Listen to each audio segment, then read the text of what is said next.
I've stood before you many times to share my focus and passion on human trafficking, the devastation it causes on the lives of innocent individuals, and how the efforts of our human trafficking unit are unrelenting. Today, we have a tremendous success story to share. Within the span of just a few days, we've rescued 8 women from the perils of human trafficking. Last week, our detectives received a tip that a woman had been smuggled from Cuba and across the southern border with Mexico, and was now obligated to pay her smugglers for the illegal entry into the United States. The tip further explained that the traffickers made threats against the woman and her family, and that if her debt was not immediately repaid, she would be forced to work in the sex trade until her financial obligation was satisfied. The tip also indicated there were several other women that were trapped in this horrific situation. Our detectives quickly acted on this lead by setting up a surveillance operation, which confirmed these disgusting allegations, and that these women desperately needed our help. Our investigation uncovered that these 8 women ages range from 18 to 24. They were first forced to work in various adult entertainment clubs in Hillsborough and Pinellas County, and that they were never allowed to leave the home without an escort. All of the trapped women were working as prostitutes, strippers, and forced to perform other acts other types of sex acts to pay off their debt of $60,000 each, which was what the smuggling cost was to enter the United States. To elicit even more fear and intimidation, the traffickers would threaten the women and their families at gunpoint. Knowing the details and plight of these women, we acted immediately to free them from this forced servitude. Last Thursday night, we followed 7 of the victims who were being escorted by one of their traffickers to the International Plaza, which is where undercover detectives made contact and facilitated their rescue. Simultaneously, we obtained a court-authorized search warrant for 2 properties where these victims were being held, and where we also recovered the 8th victim. During this investigation, 2 of the individuals responsible for the trafficking and tormenting of these women were arrested.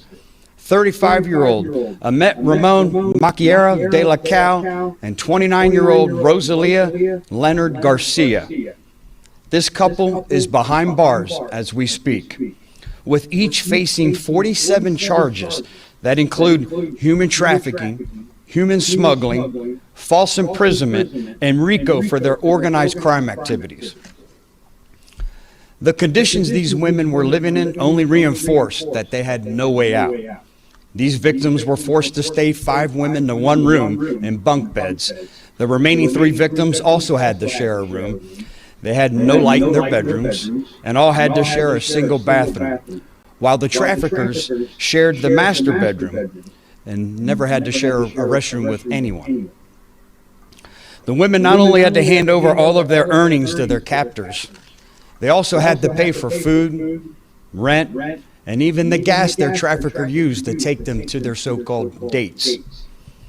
We located evidence indicating how much each woman owed and how much they brought in with their sex acts, as well as cash, condoms, a stolen firearm, and the victims' identifications. Quite simply, these women who fled the repressive government of Cuba in search for a better life were now forced to be sex slaves. They were not free to leave. They were repeatedly threatened with violence if they did not work in the sex trade or ever attempted to flee. The traffickers held their identifications, cell phones, and personal documents as ransom.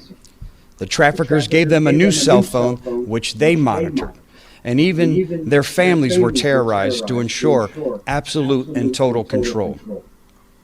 This organized criminal enterprise was nothing short of modern-day slavery. I have no doubt that if our human trafficking investigators had not acted as quickly as they did, this situation would have continued expanded, and could have ended up with one of these victims losing their life at the hands of these traffickers who only cared about profiting off these women. Scary situation, isn't it? Yeah, I saw that yesterday, and I was like, this would really go hand in hand with what I wanted to talk about today. I don't think people realize how big of a deal that trafficking is, and it's getting bigger. Just simply because the fact that, the drugs, is like a one-time use. You bring a lot of drugs in from Mexico or from somewhere else. The majority of what we get comes from Mexico. But, drugs are like a one-time use. You bring a lot of drugs into the country and you distribute them, boom, it's done. And sorry about the lighting. I'm trying to get it right, but actually, the more it shades my face, probably the better. But it's a one-time use thing. And what they found is that human trafficking is a continual stream of income for them. You bring, you kidnap some girls, or even boys too anymore. But you kidnap a bunch of kids and you bring them into the country, and or take them out of the country and take them into another country is what I meant to say. And it's a continual stream of income as long as you have them working for you. And let me tell you something. These people who traffic them do not care about human life. All they care about is the bottom line, and that's making money off of the individual or individuals. They don't see them as human. They just see them as a money source. Personally, I just don't understand how people can be like that. And I don't think people understand how prevalent this is.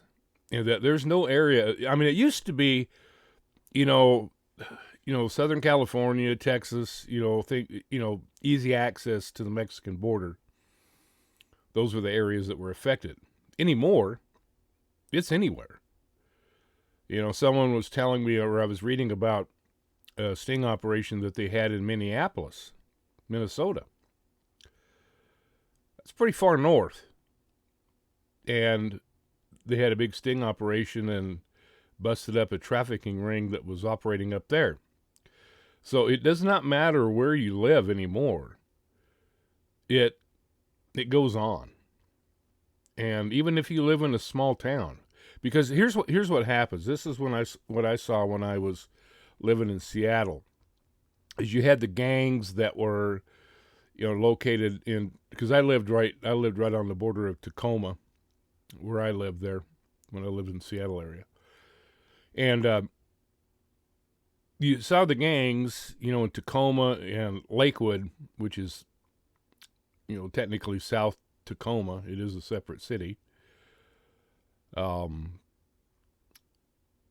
used to see a lot of gangs. Well, you still see a lot of gangs and stuff there. But what has happened is that they've developed some gang task force up in that area. And even Southern Oregon, where I worked in Medford, we started seeing the gangs migrating up to Medford area where there was less police presence. They were coming up from California and started doing things that, in that area. So what they generally do, what happens a lot of times is they start getting, a lot of attention, in the big cities, excuse me, like Tacoma. And I need some coffee.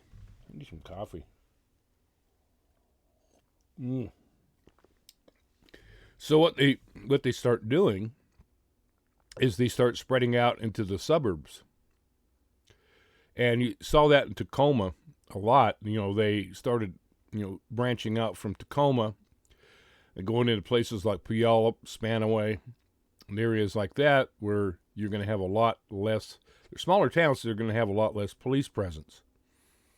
And they feel safer in these smaller areas. And so what you're seeing Excuse me, boy, for some reason I've got my allergies or something. But what you're seeing is you're seeing them spread out to these smaller towns. You're starting to see them spread, like Minneapolis is a perfect example, way up north.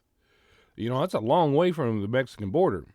But they're starting to hit all these other places. So even if you live in a small town and think, oh, nothing ever happens here, it does. It's not as prevalent, not as often, but don't think you're safe and don't think your kids are safe just because you live in a smaller town. You need to be vigilant all the time. You need to take precautions all the time. And I'm going to, the rest of this week, I'm going to basically start a series on my tip of the day and talk about how to keep yourself safe. And I hope that I have some really good advice for you, and hope everybody heeds it, because if you don't, everybody always thinks, boy, that it can't happen to me. It can't happen to me until it happens. All right, so don't think you're exempt just because you live out in the middle of nowhere. You know what I mean? You know what I mean? Hey, know what I mean? What I want to do now is I've gotten some really, really good comments from my viewers about trafficking and stuff like that. And I want to read some of the comments, and because there's some really good wisdom in the comments that I've gotten. Very good wisdom. All right, so I'm going to read the comments and then maybe comment on the comments. I'm going to comment on the comments. So let me read some of the comments to you, because there's some really good information to hear. Here's one from one of my regular viewers, and she says, Kevin, similar situation happened to me while living in Cody, Wyoming. Okay, now Cody, Wyoming is a small town. It's right up, in the north part of the state. When I lived in Montana, my ex-wife and I used to drive down to Cody, and they had this one store. It was called Buffalo 88. And we used to go down there. We used to take a couple of big Coleman coolers and go down there and fill it up with buffalo meat. And boy, I'm telling you what, if you haven't had real buffalo, because a lot of times what you buy in the store, it says buffalo, it's mixed with ground beef. Right? Moo cow. And it's not pure buffalo. Now this place we got buffalo, ground buffalo, we got buffalo ribs, we got buffalo steaks, buffalo roast. And let me tell you, you want some good lean meat that has wonderful taste, buffalo. So now Buffalo 88 needs to pay me for plugging them. All right, so let me go on with what she said. She lived in Cody, Wyoming. She says, we dealt with a lot of hunters from the East Coast during our hunting season, which we provided guided hunts for. One of the men from New York offered me a big paying job as a secretary in New York. He offered me a $2,000 retainer fee just to fly out there and check out the job, all expenses paid. At the time, it was a lot of money for a 21-year-old divorced mom of one little boy. I found the offer to be too good to be true. Very sus, especially because I had zero experience as a secretary. So I went to our local police department and talked to a detective about it. This detective said I was very smart not to accept, because that this is exactly what they do in trafficking. They did look into this man and found him to be a part of a group connected to another country that is notorious for this type of business. Detective also said I was very lucky / smart, and proceeded to tell me exactly how these operations work, including how they get unwilling participants to cooperate. The one thing that stood out to me was the fact that if I didn't want to cooperate, they had ways to convince me simply by unaliving the girl standing next to me, not to mention other tactics. That's the short version. Girls and boys, please be very careful and watch your backs. Their game has been fine-tuned. Yeah, and let me tell you, this is not just a group of individuals. This is a organized crime syndicate, I guess you could call it. Very well organized. They have very, let's see, how do I put this? They have a lot of funds to operate. They make a lot of money, and they are able to spread out everywhere. So be careful. This guy was from New York, but let me tell you, there's just as many out here out west, especially, in the states that are closer to the Mexican border. Although, like I said, states up north and cities up north and small towns up north are not exempted. All right. The next one says, I was offered the same when I was modeling in Indonesia. A man said he'd pay for me to come to Jakarta, all expenses paid. I didn't go. Smart. I was 19 back then. Yeah, and you'll see that a lot of times they go for girls under the age of 24 because they just have better luck with them. They find that guys, like, especially the ones that look really innocent, and especially if they're a virgin, all right, it's sad, but it's true. All right, next one. So he says, I wanted to mention this. I know some police departments are downplaying this, but I have heard that traffickers will put a zip tie on a door handle or the windshield wipers to distract a woman long enough to keep her outside her car, making her a potential trafficking target. Even as a guy, I would not set foot inside Mexico or Truckee for that matter. All right. And then the next comment goes right along with the one I just read. It says, a new trafficking technique that's being used. Two traffickers work together, and one identifies victims placing a zip tie somewhere on the automobile. This is a notification to the other trafficker, his partner, that there's a particular victim coming back to that car suitable for trafficking. So if a woman comes back to the car and sees the zip tie anywhere on the car, or even something like napkins in the door handle or something that under the edge of the truck or car, it's being set up for that person to be a victim some way.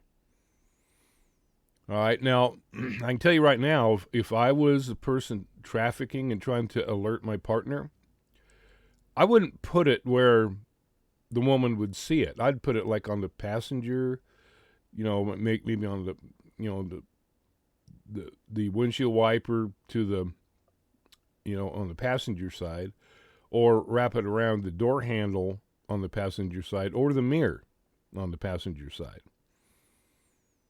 So, even though it might take a few extra seconds, you might want to walk around your vehicle and make sure there's nothing out of place on there. I remember, let me tell you a quick story. I'm embarrassed to tell you this story. For those of you who are old farts like me, you probably well remember a lot of those Alfred Hitchcock movies. That were some scary movies. I remember I was about like 6 or 7, I think. I don't know. Somewhere around in there. When the first time that I saw the movie The Birds, holy crap. If you've seen that when you were young when you saw that, it scared the crap out of you, didn't it? Well, the scariest movie I ever saw I was 17 years old. I remember I was 17. And the reason it was scary was because it's something that could happen. Those are the scariest movies. Like a lot of these horror films, you got this monster running around. That ain't going to happen. Or some dude in a mask running around with a chainsaw or something, I mean, it could happen, but chances are very, very slim. But this movie scared the crap out of me because it's something that could happen. And some of you, I know I've mentioned it before, and some of you have told me that you've seen this movie. But it was called I Saw What You Did. And what it was, this girl went to this house to babysit some kids. And she was bored, so she invited her friend to come over and stay with her, so she wasn't bored. She put the kids to bed. And so her friend came over, and what they started doing, they started making prank phone calls, right? And they would just pick numbers out of the phone book. Yeah, this is back when we actually used phone books. They pick a number out of the phone book, and they call it, and the person would answer, and they would say, I saw what you did, and I know who you are. So then it switches to another scene, and this guy ends up killing his wife and then takes her out in the woods and buries her, right? He gets back home. These girls just randomly pick out his phone number. They call him up and they say, I saw what you did and I know who you are. So the rest of the movie is this dude trying to find out who these girls are, and he wants to take them out because he thinks that they witnessed him killing his wife, right? Well, anyway, at the end of the movie, the girl who's babysitting, she runs out of the house, she jumps in her car, and as she goes to start it up, this dude is in the back seat. And he reaches around and starts trying to strangle her, if I remember right. Well, then the cops pull up and they end up shooting this guy in the back and killing him. That movie freaked me out so bad. I was 17 years old and I went and got my sleeping bag. I went into my parents' bedroom and slept on the floor. That's how scared I was. Oh, that's embarrassing. But it's true. That's exactly what happened. That's how that movie scared the crap. That's the only movie that's ever scared me that bad. Because of the fact that it's something that could, the chances of it happening were slim, but it could happen. Of course, nowadays, with caller ID, you can't make prank phone calls anymore, which sucks. Of course, you can hide your number, but a lot of people won't pick it up if it's shows hidden number, So, but anyway, that's why to this day, I still, when I go out to my vehicle, it's just automatic reflex. I've done this since I was 17 years old. Automatic reflex. I look in the back seat.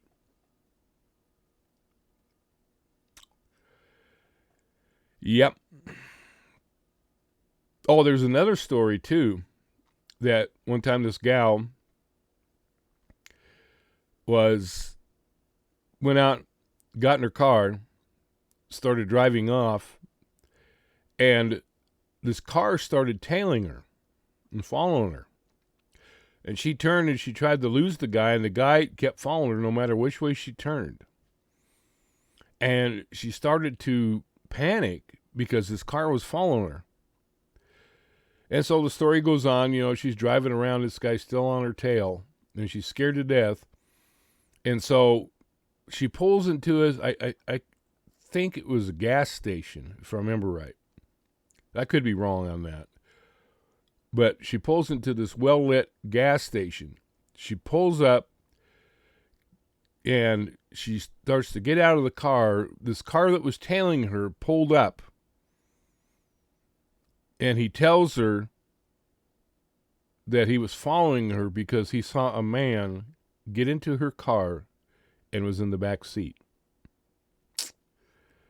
But somehow he pulled up, she started to get out, and he yells at her, "There's a guy in your back seat. That's why I was following you." So anyway, they call the cops, and of course I don't know if they caught the guy or not. He probably took off running at that point.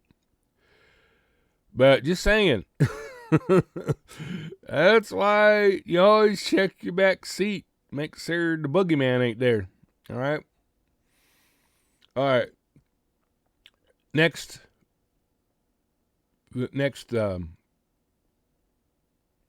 comment.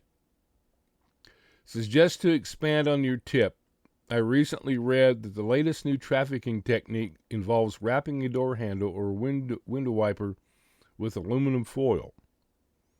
Avoid entering any car displaying aluminum foil as previously described because it is a signal that foul play or sex trafficking is likely involved.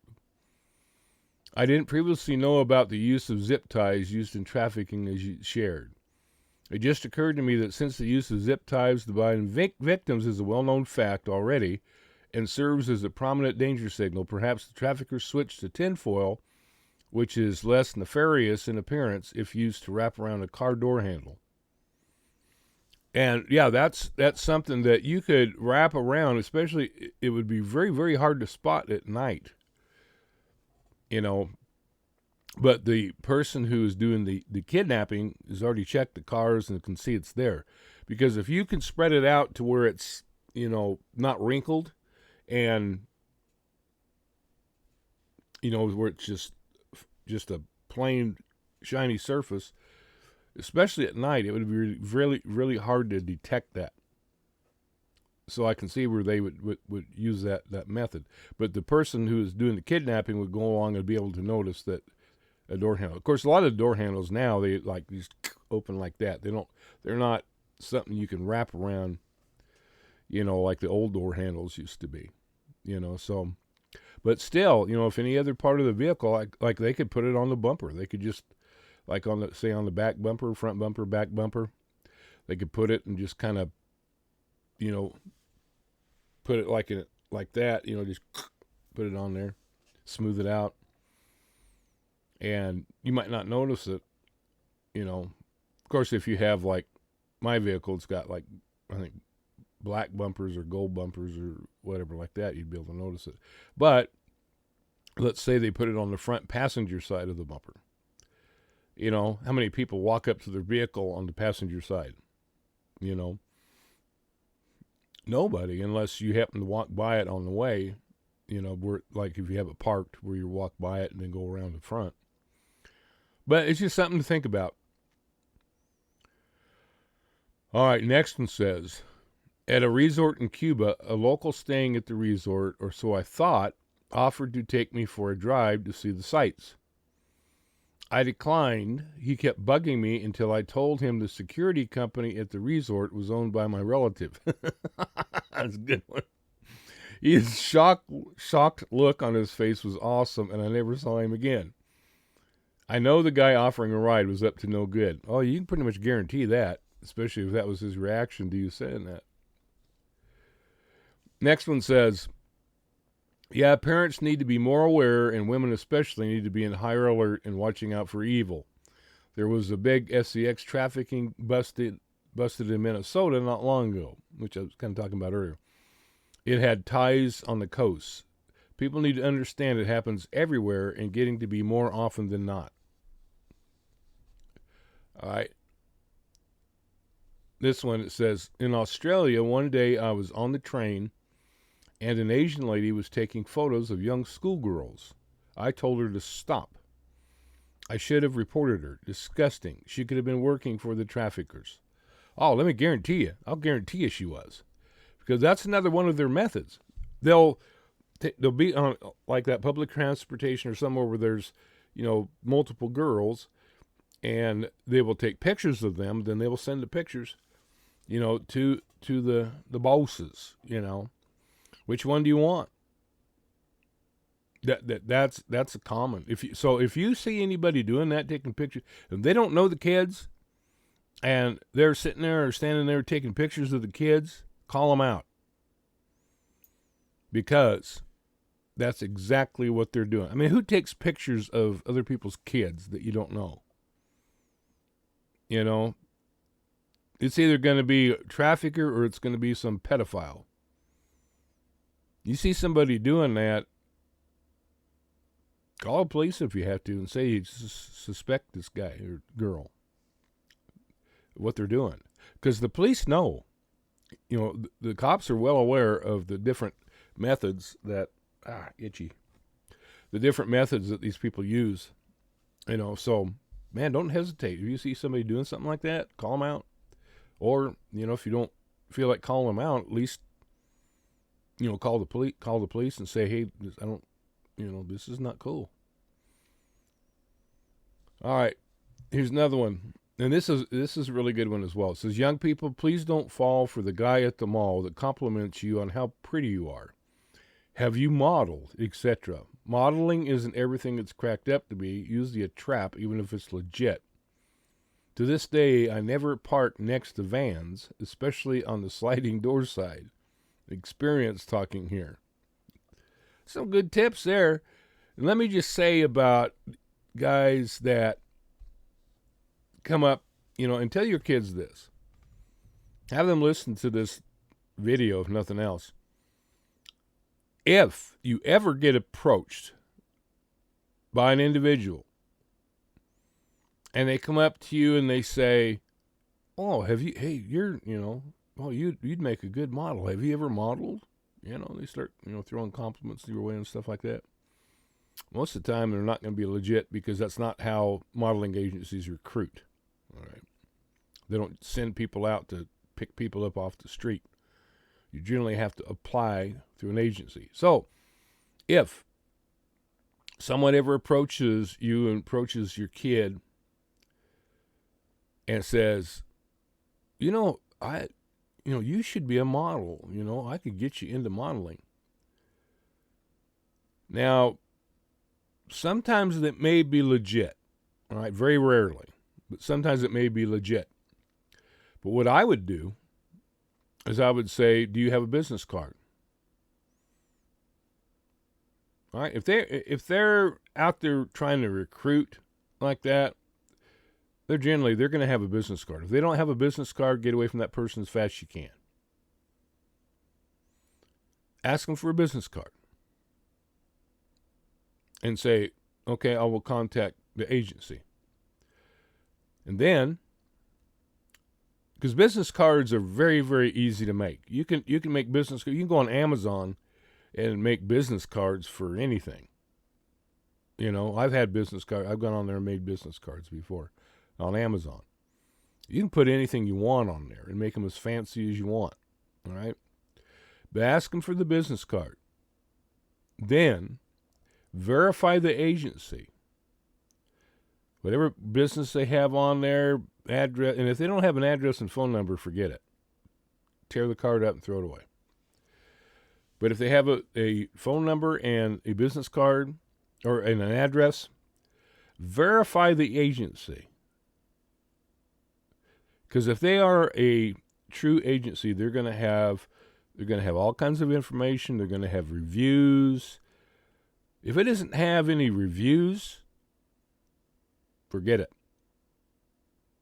It's not legit. Because any legit agency is going to have a ton of information out there. It's going to have other people talking about it, making comments. It's going to have reviews. So verify it. Also, if you can take a parent along,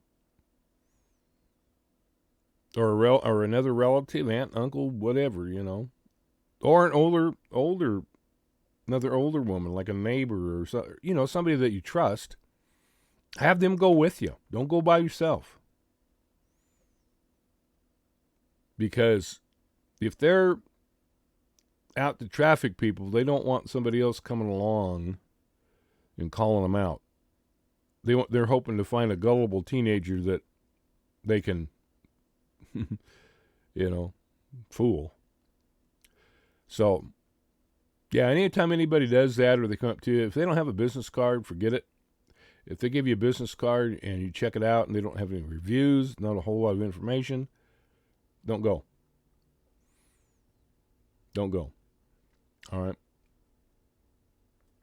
Next one says, and I responded to this lady and told her I applauded her. I love what she does with her kids. Love it. She says, I have a young child that I worry about constantly. She has constantly in all caps. They don't get off the bus without me there to bring them home, even though we only live a few houses down from the stop. They aren't allowed on Instagram, Facebook, or YouTube, among other things. They hate, she has hate in caps, they hate me for it. I don't care if they do. I am protecting them. Amen. I wasn't allowed to attend parties by my parents, and that was 20 years ago. I, for damn sure, wouldn't allow my kids to attend one now. When living in a world where you have to worry about your child getting off the bus safely, screw that mess. You're not going anywhere where there are drugs and alcohol going to be there, and I know about it. Nah, sit down, have your pity party, and thank me later you're alive. Oh man, she's like a female version of me.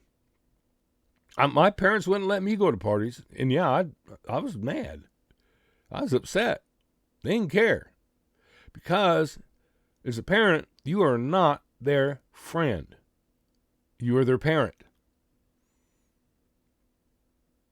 They don't need to be going to parties. I didn't go to parties growing up. Did it affect me psychologically? No. Was I mad at the time? Yeah. I was really upset at the time because everybody else got to go. You know, and they used to say, well, Kevin's mom won't let him go. Which is true, you know. And it was embarrassing. You know, it really was because everybody else got to go and I didn't. But, you know what? I later thanked my mom and dad for how they raised me. Because I would have probably gotten into trouble when I started going to parties. Because I was kind of I wouldn't say I was a troublesome kid, but, you know, I wasn't adverse to things that would get me into trouble. I wasn't always the angel that I am now. All right. And this is the last comment. It says, when my daughters were teens, I had rules about Facebook, etc. Never put your location. My uncle talked to them about it too. Like that Snapchat. They can see exactly where you live and where you're going. It's even more of a scary world, even from 7 years ago. Yeah, it's changed a lot. Last 5 years, it's changed. You know, and that's why I said, you know, don't put your information on Facebook. Don't put your information. In fact, I don't even think you should use Snapchat. I really don't. People don't realize how dangerous that stuff is because they can track you. And it's like the story I told about the girl in my youth group. This is a little tiny town in Montana. And this dude shows up that she'd been chatting with. Instead of a 16, 17-year-old, it's a 39-year-old. With, I'm sure, evil intentions because he was trying to get in her bedroom window. So, anyway, I just wanted to present this today, and I think that's some very, very wise counsel for my viewers. That's some excellent, excellent comments and excellent advice. Protect yourself at all times. Be aware of your surroundings. Anything that looks out of place, trust your gut. Because your gut's usually right. And a lot of you know that. In fact, probably all of you know that. Because I know with myself, anytime I've gone against my gut feeling, I've regretted it. It's like I should have listened to my gut. Should have listened to my initial reaction, my initial intuition on this thing. So anyway, hope this has been helpful for you. I'll have another tip for you tomorrow. And like I said, I'm going to start covering ways to protect yourself. All right, because even in small towns, you need to be fully aware. And you need to have ways to protect yourself. All right? Other than a bazooka. Bazooka handles anything. All right. Well, see you later, people.